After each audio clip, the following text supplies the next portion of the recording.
Ave Regina, Mater misericordiae, vita dulcedo, estes nostra salve. The Lord be with you. A reading from the Holy Gospel according to John. On the first day of the week, Mary Magdalene ran and went to Simon Peter and to the other disciple whom Jesus loved, and told them, "They have taken the Lord from the tomb, and we do not know where they have put him." So Peter and the other disciple went out and came to the tomb. They both ran, but the other disciple ran faster than Peter and arrived at the tomb first. He bent down and saw the burial clothes there, but did not go in. When Simon Peter arrived after him, he went into the tomb and saw the burial clothes there, and the cloth that had covered his head, not with the burial clothes, but rolled up in a separate place. Then the other disciple also went in, the one who had arrived at the tomb first. He saw and believed. The Gospel of the Lord.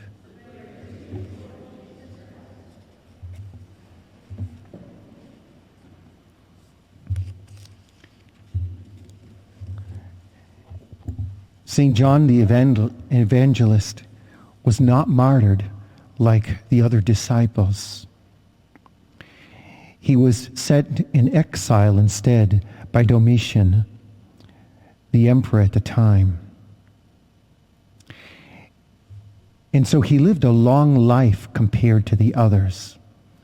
And yet, in that long life, in that time, he didn't waste it. He came to some deep reflections so as to write the book of Revelation.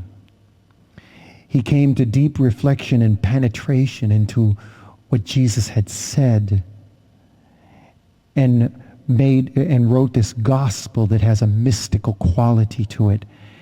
And that gospel explained more profoundly many things about the truth of Jesus as the Christ, the Lord who was from the beginning, who pre-existed and yet condescended to dwell among us.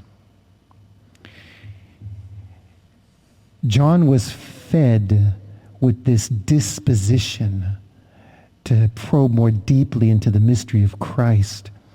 And we can be fed that way as well. But it's all up to our desire.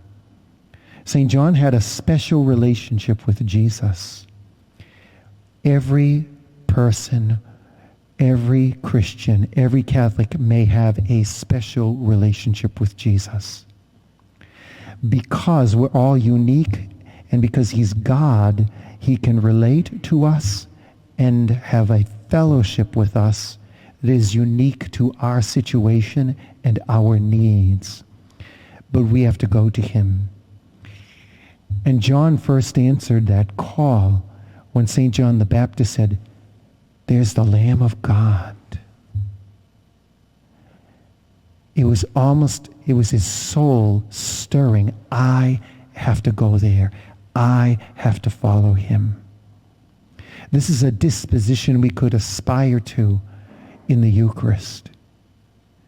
Behold the Lamb of God, to probe deeply into that reality, that truth. John heard and he followed. He heard the words of John the Baptist. He understood it was a prophetic utterance, and he followed immediately. And that's the second part of this special fellowship with Jesus, that we need to hear, we need to be attentive, we need to listen, and we need to follow. No one else is worth following except Jesus Christ, because he is the way, the truth, and the life, as John would say in his gospel. Jesus says to John, "Come and you will see." Come and you will see. It's an invitation. In other words, it reveals that God's not forcing anybody, because there's no such thing as love without free will.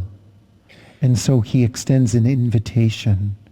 And it's up to us whether we'd like to probe more deeply into the mystery of Christ or not. However, no one who probes into the depth of Jesus, into his mystery, comes without being changed. The disciple that Jesus loved reclined at his side. In the artwork, he's pictured as being leaning on the heart of Jesus. And this is a calling for each one of us. To have a special relationship with Jesus means to be akin to his sacred heart, a heart that burned for the salvation of mankind and burned for the love of us, even still far off from the time when he was crucified.